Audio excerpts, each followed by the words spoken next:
Paz e graça do Senhor Jesus, amado irmão em Cristo, bem-vindo a mais um estudo aqui do canal Palavras de Vida, porque a palavra de Deus é luz para o seu caminho e lâmpada para os seus pés.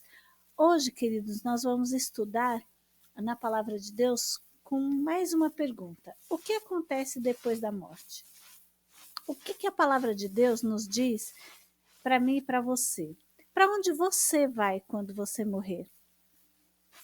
O que a palavra de Deus nos revela com relação a isso?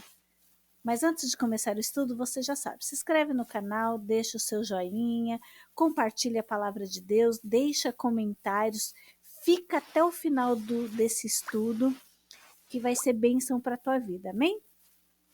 Mas bora para mais um estudo.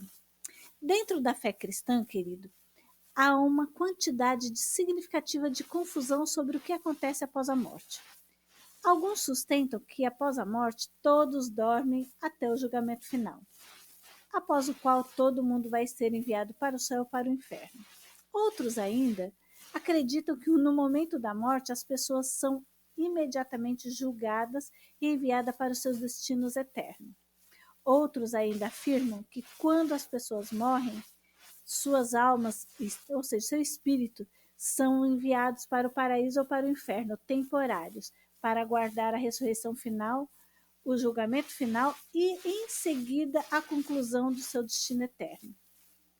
Então, o que exatamente a Bíblia diz que acontece após a morte? Para onde você vai quando Deus permitir que você saia desta terra?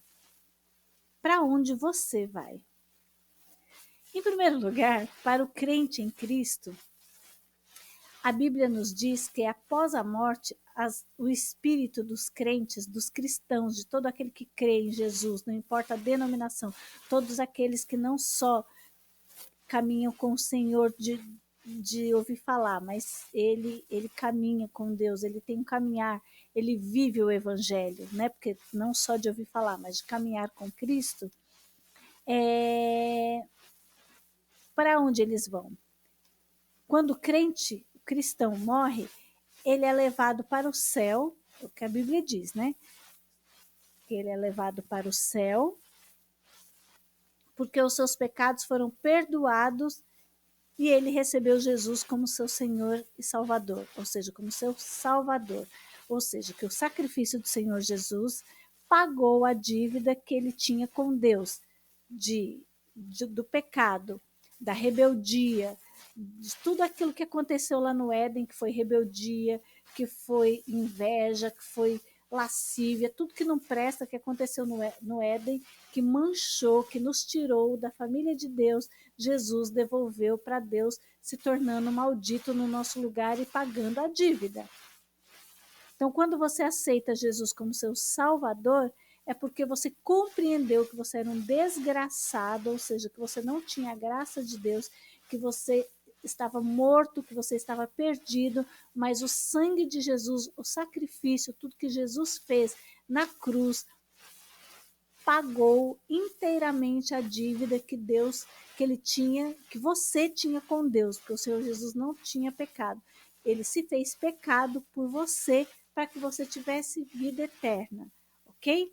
Então é isso, quando você aceita Jesus como seu Salvador, você está dizendo isso, você está demonstrando, você está afirmando, você está acreditando, você está tendo fé que essa é a sua verdade a partir daquele momento. Que o sacrifício do Senhor Jesus foi perfeito para a sua salvação. Ok? Isso está lá em João 3, 16, 18 e 36, que diz: nenhuma condenação há para os que estão em Cristo Jesus, porque passou da morte para a vida. Para os crentes, a morte é deixar o corpo e habitar com o Senhor. Isso está lá em 2 Coríntios 5, 6 e 8. Filipenses, capítulo 1, 23. No entanto, passagens como 1 Coríntios 15, 50 a 54 e 1 Tessalonicenses 4, 13 a 17 descreve os crentes sendo ressuscitados e tendo corpos glorificados. Se os crentes ficarão com Cristo imediatamente após a morte, qual é o propósito dessa ressurreição?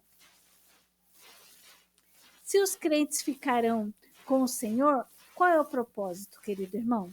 Vamos descobrir junto? Parece que, embora o espírito dos crentes estejam com Cristo imediatamente após a morte, o corpo físico permanece na sepultura, né, como a Bíblia diz, está no pó da terra. Na ressurreição dos crentes, o corpo físico é ressuscitado e glorificado, e em seguida reúne-se ao espírito. Isso está na palavra de Deus. Esta reunião do corpo, alma e espírito glorificados serão a posse dos crentes por toda a eternidade nos novos céus e nova terra. Isso está lá em Apocalipse 21, 22, ou seja, capítulo 21, versículo 22. Em segundo lugar, para aqueles que não receberam Jesus Cristo como Salvador, a morte significa punição eterna. No entanto, semelhantemente ao destino dos crentes, que é a vida eterna, os descrentes também perecerão eternamente. Que a Bíblia diz que lá onde seu bicho não morre, onde vai haver choro e ranger de dentes por toda a eternidade. Como isso vai acontecer, não sei, querido. Sei que Deus diz que vai ser assim. Se Deus diz que é, nós acreditamos, amém? Porque o Espírito de Deus testifica com o nosso que é verdade, nos dando a fé.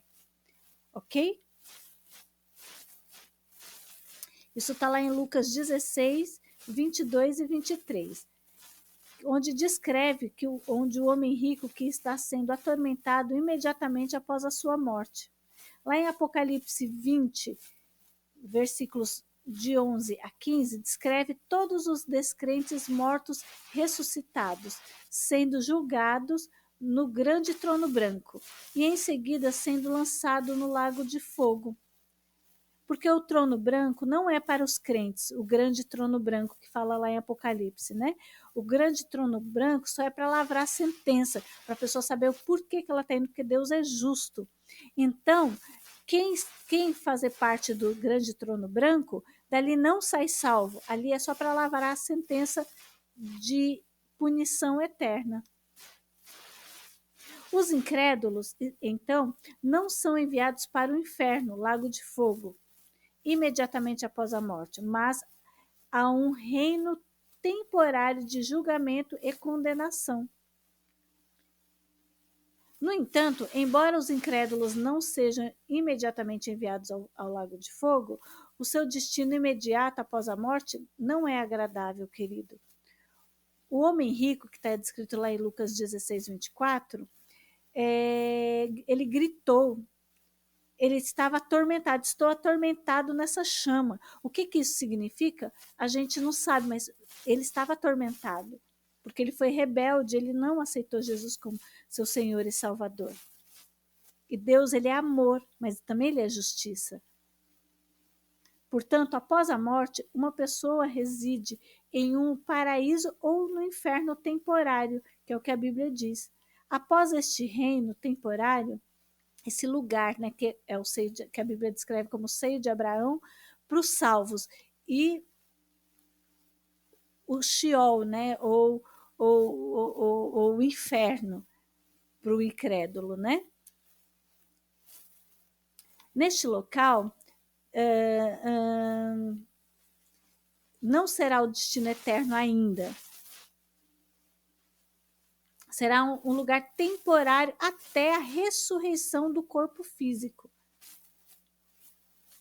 Aí, então, os incrédulos finalmente serão enviados ao lago de fogo. Está lá em Apocalipse 20, de 11 a 15. Estes são os destinos finais e eternos de todas as pessoas, com base inteiramente em sua decisão de confiar em Jesus Cristo para a salvação ou não. Isso está lá em Mateus 25, 46 ou João 3, 36. Então, querido irmão, hoje nós sabemos, com base na palavra de Deus, 3 coisas. Que assim que você morre, existe o seu julgamento, que depois desse julgamento, ou você vai para o seio de Abraão, né, citado aqui como um consolo temporário até a glorificação dos corpos que se dará na segunda vinda de Cristo. Terceiro, ou vai para o inferno, também aguardar, mas já em tormentos, até ser lançado no lago de fogo. Essas são os dois caminhos que a palavra de Deus aponta para onde você vai quando você morrer. Quando o seu corpo, a sua carne morrer, porque você, a alma, o espírito, ela não morre. O espírito jamais morre, porque ele é eterno, seja no inferno ou seja no céu. O espírito, a Bíblia fala que ele é eterno. Ok? Mas se você está em Cristo Jesus, caminha com o Senhor, teme a Deus, ama a vinda dele, porque lembra que o apóstolo Paulo diz? Tenha isso no seu coração, querido irmão, que o apóstolo Paulo disse: combati o bom combate e guardei a fé.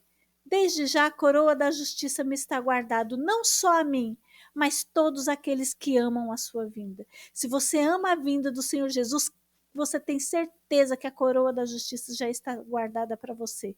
Se você ama a vinda do Senhor Jesus, é porque você crê que o sacrifício dele é perfeito para te salvar.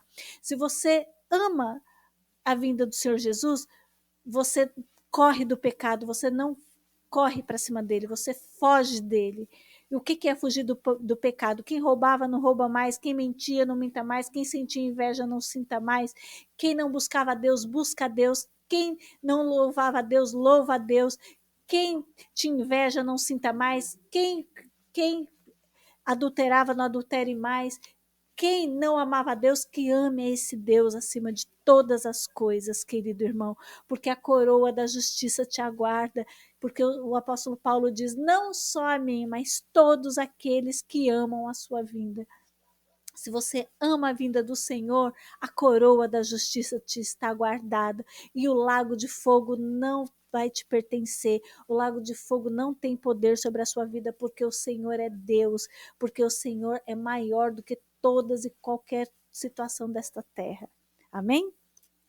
Tem de bom ânimo, porque no mundo o Senhor diz que teríamos aflição, mas era para nós termos bom ânimo, amém? Porque Ele é com você.